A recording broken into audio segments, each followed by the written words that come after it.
জনপ্রিয় অভিনেত্রী নুসরাত ফারিয়া দীর্ঘ ১ দশকের প্রেমের সম্পর্কের পর বিচ্ছেদের সিদ্ধান্ত নিয়েছিলেন। ২০২০ সালে মার্চে প্রেমিক রনি রিয়াদ রশিদের সঙ্গে দুমধাম করে বাগদান সারলেও কিছুদিন পরেই সামাজিক গণমাধ্যমে সম্পর্কের বিচ্ছিন্ন ঘোষণা দেন। আমরা ৩ বছর আগেই বাগদানের ঘোষণা দিয়েছিলাম।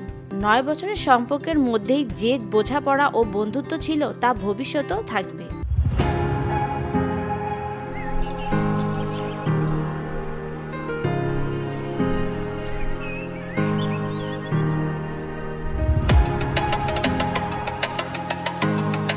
সাম্প্রতিক এক সাক্ষাৎকারে তিনি বলেন, মা বাবা আর রনি এই ছিল আমার পৃথিবী।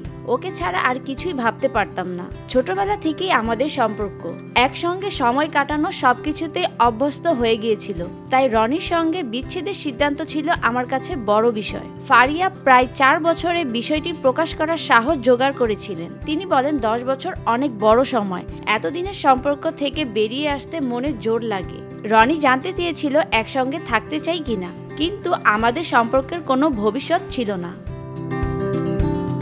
বিচ্ছেদের পর মানসিকভাবে ভেঙে পড়েছিলেন ফারিয়া। তিনি জানান, মানসিক অবসাদের কারণে ৩ মাস কাজ থেকে বিরতি নিতে হয় তাকে। এখনো অবসাদ কাটানোর জন্য ওষুধ খাচ্ছি।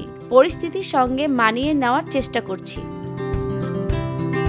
VOD Bangla news desk.